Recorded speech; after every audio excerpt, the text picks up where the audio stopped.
All right. Hello, everyone. Thank you for joining.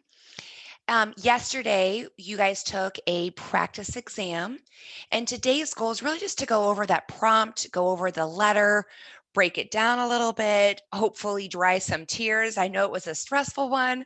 So today's focus is really reviewing the prompt that you guys saw yesterday. If you didn't tune in yesterday, you can find the prompt itself at this URL that I have the star around, or it's also linked in the video description. And I also have, similar to Mrs. Knight on Tuesday, I have a self-assessment checklist to guide you through your evaluation of your timed writing itself.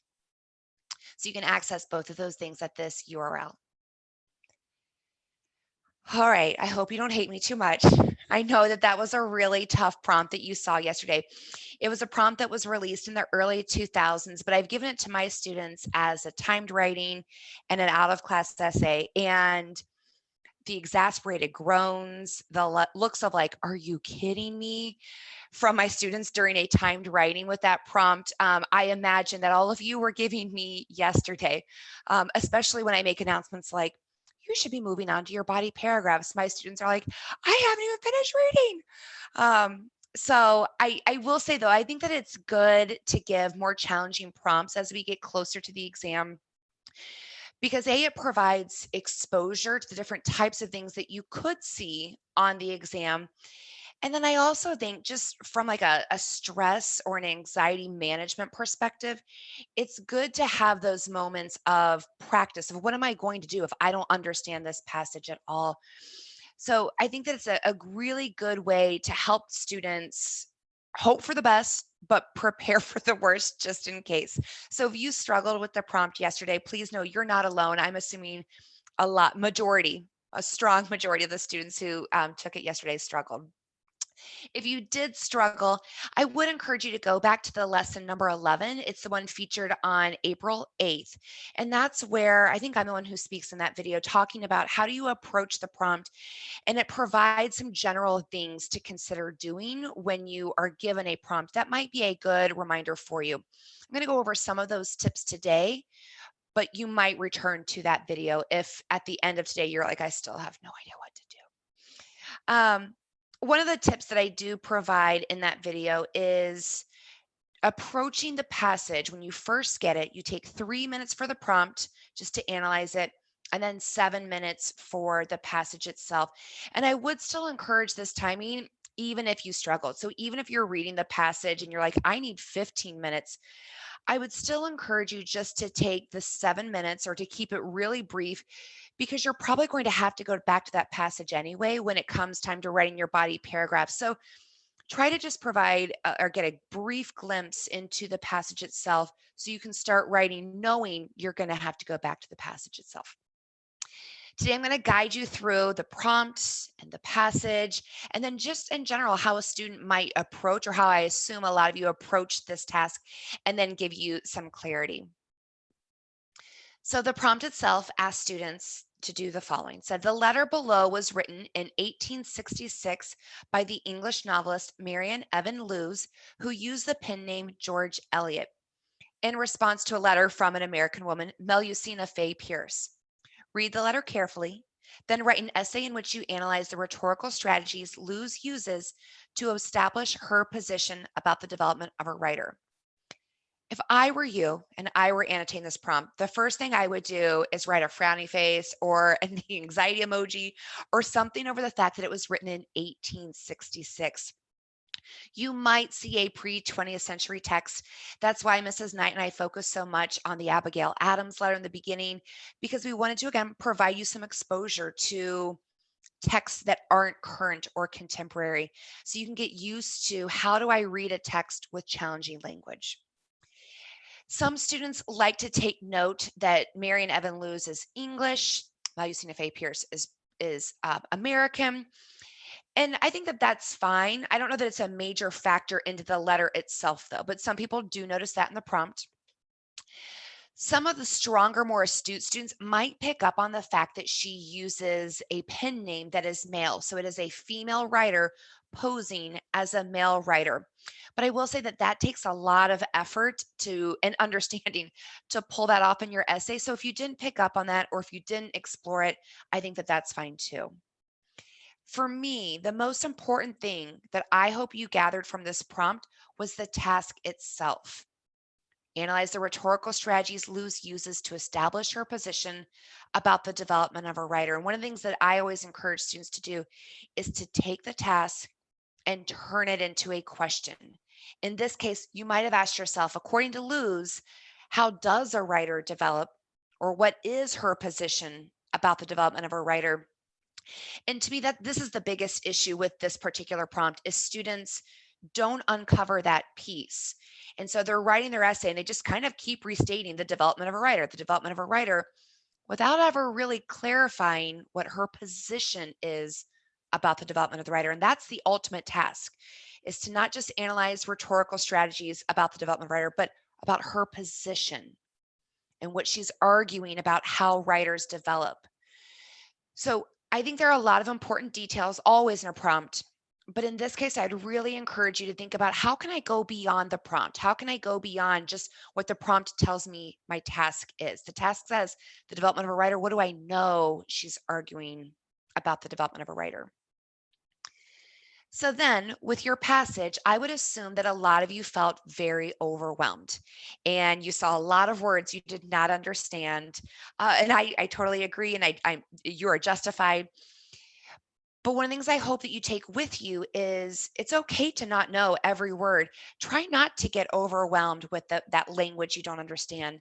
Instead, just try for a general gist, because sometimes if you can understand a few parts, that's really enough to suffice. So again, taking 7 minutes just to kind of look at a summary, or from a summary or content perspective, what is she talking about in this letter would help.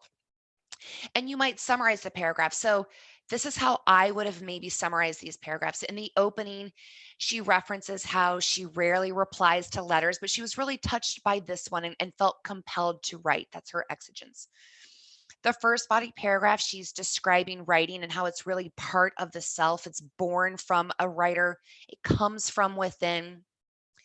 In that second paragraph, she starts to move a little bit more into how tough it is to write, especially when you're young and you don't have all of these experiences. And then she talks about how she really doubted herself and she had to commit herself to writing when she was younger. And then she concludes by talking about her husband, or the man who she's living with, and how he's interested in her story as well.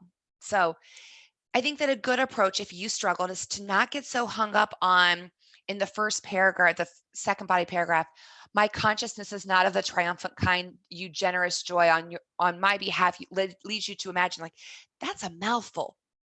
If you don't understand it, just move on to the next sentence. And that hopefully by the time you go from sentence to sentence, you're like, I don't understand everything, but I can generally pull out this idea that she's talking about how writing is part of herself. Then another thing, or another strategy you could take, is if you can't summarize the paragraphs, then maybe you just pull out a few key lines that you really want to invest breaking apart, things that really strike you or that stand out to you. So if you can't summarize the paragraphs, find some key lines and devote time or energy to breaking those apart. So I've probably read about 500 essays or so to this prompt over the years. And I would say roughly 85% of my students talk about the same four things. So I'm assuming that you did too. They'll talk about how writing is like offspring, how the writer becomes a poor husk, how writing when you don't have those experiences and you're younger is like trashy, unripe fruit. So critical. And then a lot of students, not all, but a lot of students will talk about how she gives these personal anecdotes, how she talks about her experience. So those examples we'll look at more closely today, but that's again another approach. If all else fails, just pull out a few lines and commit to really understanding those. Use what you understand. The other thing is try to pull out the rhetorical situation as much as possible. And I do think that this is tough with this particular passage, but we can go with just a very broad overview that Marion Evan Lewes is an accomplished British writer. She uses a male pseudonym, and she is replying via letter to Melusina Faye Pierce, who's an aspiring American writer. We know that no matter what from the prompt. And that throughout this letter, she's really writing about her experiences with writing, how it was tough when she was younger, but that writing is part of the self. And if you can get to this point, then you can start thinking about a thesis statement. This is all you really need in order to start writing. So if you found yourself saying, I know the basics, but I have no idea what I'm going to write, I'd really encourage you just start writing. It will come to you, and then you'll be able to go back into the passage and work with it more if you need to. All right, so let's look at some thesis statements. The prompt again was asking you to analyze the rhetorical strategies that Lewes uses to establish her position about the development of a writer. There are two things that your thesis must do. It needs to include the rhetorical strategies, and then it needs to include something about her position about the development of a writer. I'm going to encourage you to pause the feed here, and you'll see I've already given you some feedback. A check if the student does it, an X if the student doesn't, and then a little squiggle line if I'm like, kinda. I'm going to encourage you to pause the feed for 2 minutes or so, read through these sample thesis statements and think, why did it get the check, the X, or the squiggle line? And then I'll come back and explain those and rationalize that scoring a little bit to you. All right, so for the first one, the student definitely hits the rhetorical strategies, especially when the student says appeals to pathos and includes personal anecdotes. Those are accurate, those are right. She uses those in the passage, so very clearly I see the rhetorical strategies. But when it gets to that second piece, the development of a writer, the student just restates the prompt. And that's what I'm assuming a lot of you did. It's very common for students to do that. So my encouragement to you is to go beyond the prompt. Know that the prompt is going to tell you that. So what can you say about her position of that? The second one is really pretty brief. The student says, Lewes describes the challenges of becoming a writer in a letter to Pierce. I think you could maybe say that the student's rhetorical strategy is that she describes, but I think that that's pretty vague. And that the student does address the development of the writer by saying the challenges of becoming a writer. So even that word challenges makes it a stronger thesis statement than the first one. And then the third is the best. By using comparisons, rhetorical strategy, and providing advice to Pierce, the second, Lewes argues that becoming a writer takes time and perseverance. So the student hits both things. We've got our two strategies. In this case, the student has two. And then the student takes or provides some sort of a position about writing. Remember that when it comes to an introduction, you need to provide some context, some background about the rhetorical situation, and a thesis statement. Let's look at a sample introductory paragraph, and it should include those things. Take a moment and read through this. Pause the feed if you need to.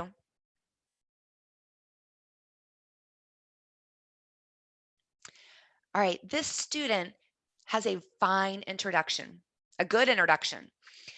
It's only, 2 sentences, so it's really pretty brief, but the student still provides in that first sentence an overview of the speaker, the subject matter, the writer, the audience, and the message. And then the student has a very clear thesis statement in the second. Now, as an English teacher, would I love a more developed introduction, one that has a little bit more pizzazz, that's got a hook to it? Absolutely. But with a prompt this challenging, I would just encourage you to get something on the paper so then you can move on into your body paragraph. So even though I want you to look at your own introduction, evaluate it, think about how could I improve it if this were an out of class essay, I think it's fine if you only had a 1 to 2 sentence, maybe 3 sentence introduction for this particular prompt, just because it is so tough and time consuming. So this would be a good place for you to pause your feed, look at your introduction and your thesis statement and think, what did I do well? Where could I improve? And I'm going to ask you to put extra attention into your thesis statement and look at, are you providing a specific argument that LEWES makes about the development of the writer, or are you just restating the prompt? If you find that you struggle with either of those elements, those lessons are posted for you on the right-hand column. So if you need more information about the rhetorical situation, maybe you watch the video on 410. If you need more about the rhetorical choices and how do you approach the prompt, maybe you look at 413. When it comes to your body paragraphs, I hope you all remember that it's important to make sure that they align, that the evidence that you select aligns to your main idea. So that's what we're going to focus on next. Here's a body paragraph or a claim of a body paragraph that is pretty common for a lot of students. Students want to talk about the comparisons in this. It's something they feel comfortable with. It's something that they can break down. So a lot of students had a body paragraph all about comparisons. Now, granted, how they function or the idea behind them might change a little bit, but I think that this is a very common one. LEWES uses thoughtful comparisons in order to support her idea that writing comes from within. We know because of this topic sentence of a body paragraph, the student has to do two things in that body paragraph. First, they have to come up with thoughtful comparisons for support. And then second, they need to think about how those rhetorical choices support her idea that writing comes from within. Here are three comparisons that I'm assuming a lot of you are familiar with because you wrote about them yourself. We're going to look at each of these and evaluate the extent to which these pieces of evidence would support that particular claim. So let's start with the first one. I think it's in the second paragraph of the letter that LEWES says essentially what comes after writing is rather the sense of the work has been produced within one, like offspring, developing and growing by some force of which one's own life has only served a vehicle. So in this case, she's basically saying, writing, it comes from within, kind of like a child is in the womb. It grows from the writer because of the writer. And the writer is really just a vehicle. It's just this thing that exists for the writing to come out of it. So essentially, the student is comparing a written piece and this notion of like having a child, or it could just be being a child as well. So we definitely see that this is a comparison. I think you could also say that it really connects to this idea of writing coming from within because a child in the womb is coming from within. So I think we could say that certainly this would be a good example for a student to choose for this topic sentence. For the second one, I think that this one is good as well. This example continues maybe like a sentence, I believe, after the offspring one. And LEWES writes that basically after something has been written, that what is left of oneself is only a poor husk. So that after something has been written, the writer is just a shell, an outer covering. And I tend to think of like a corn on the cob, like a husk on a piece of corn. You've got this thing that's protecting something on the inside and helping it to grow and prosper. And that ultimately people only want what's on the inside. And then they tear off the husk, throw it aside, it's discarded. People don't want that piece anymore. It doesn't serve a purpose.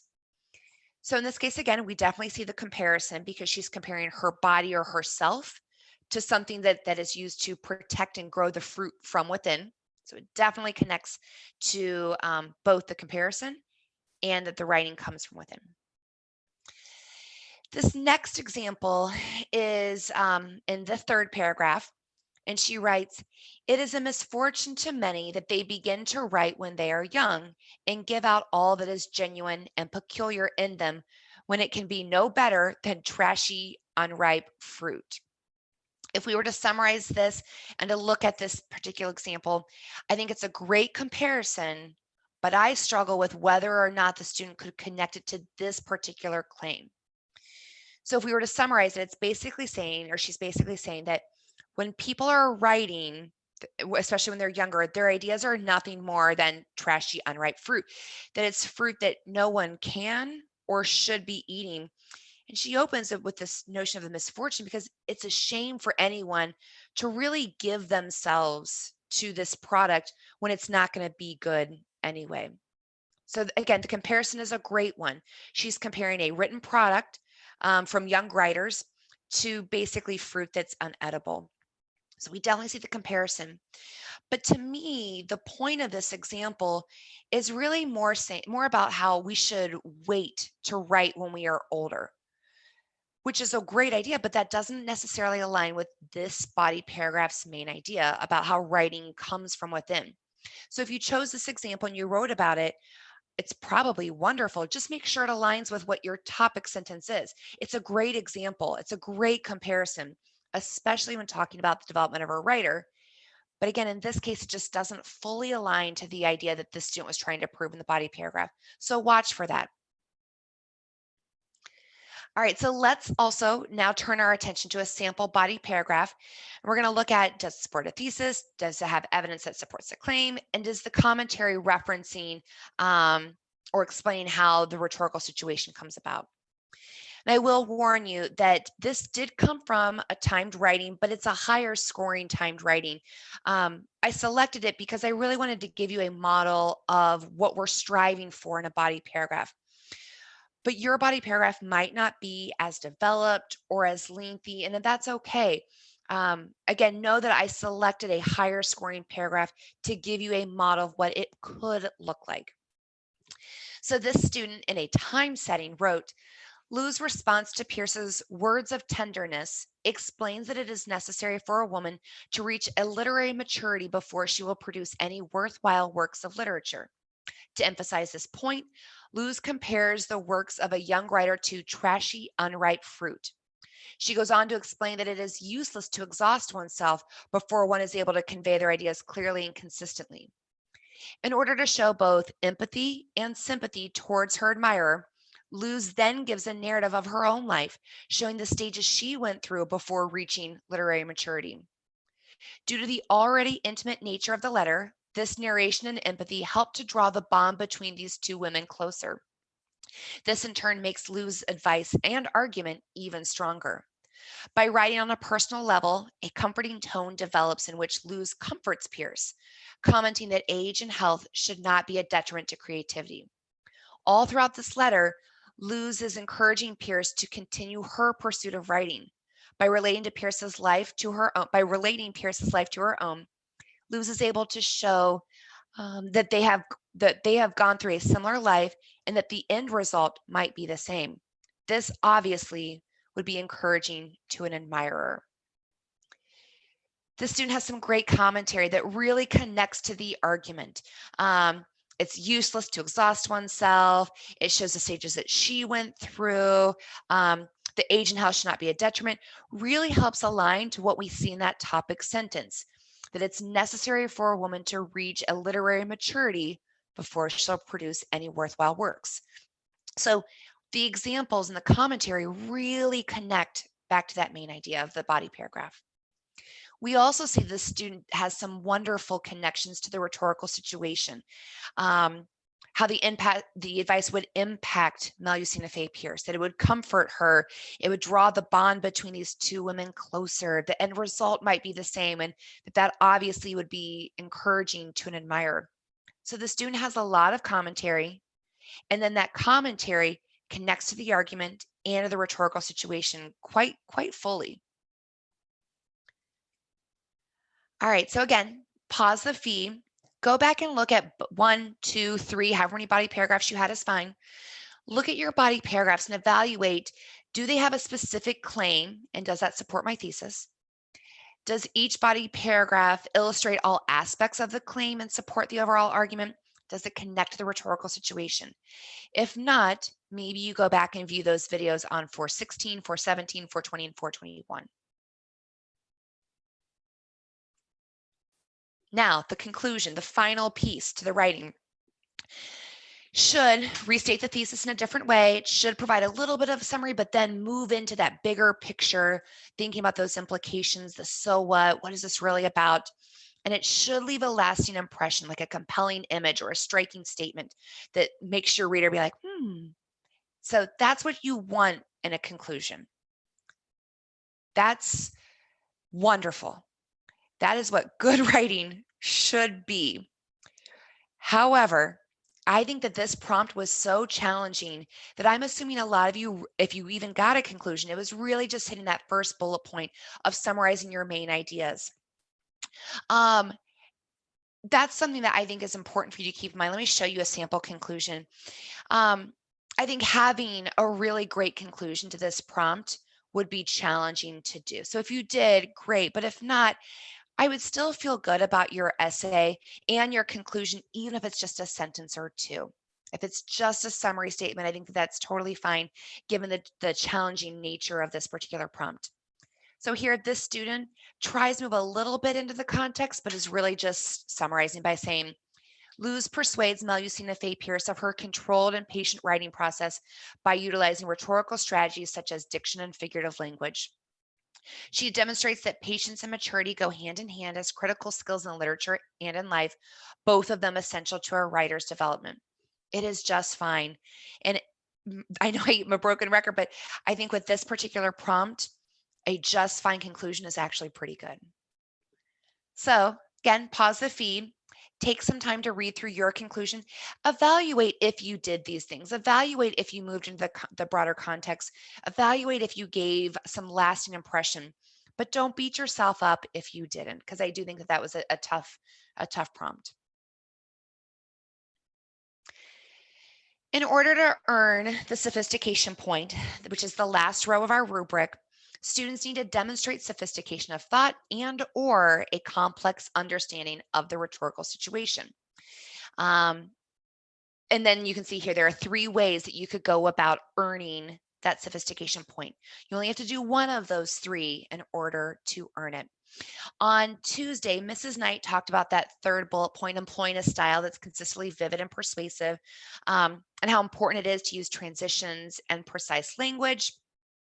But today, I want to remind you that explain the significance or relevance of a writer's rhetorical choices given the rhetorical situation can also help you earn the point. Developing commentary for your examples that really examines the function of that example is an easy way for you to consider getting to that sophistication point.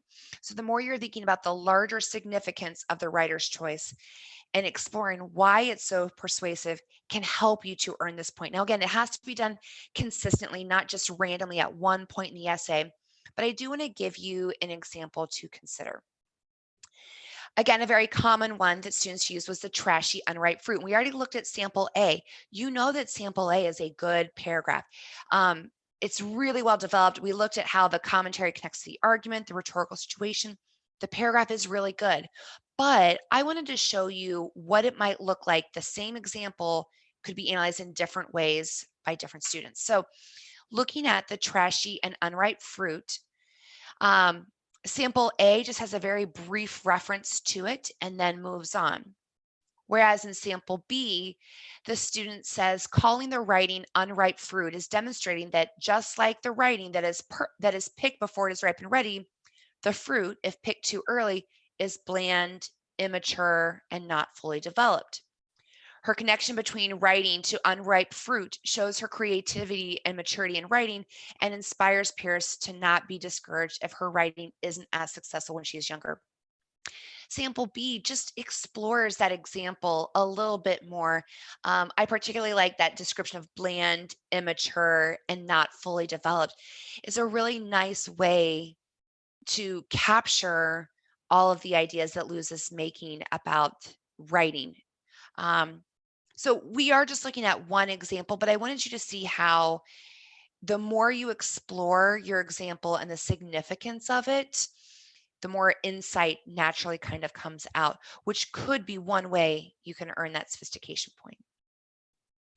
So again, pause the feed, and I'd encourage you to not just look at one example, look at all of your examples and think about when I'm looking at my commentary, am I examining the importance of the choice?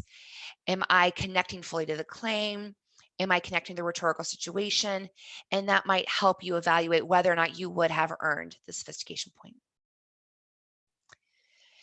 Okay, so here's my final thought on this particular prompt. Over the last month, I've received dozens of emails from students really fretting about being perfect in these areas here. And wanting to know, like, what type of thesis statement should I write? How can I extend more my conclusion? What kind of language should I be using to earn the sophistication point? All of those things are incredibly important to good writing. Good writers should care about those things.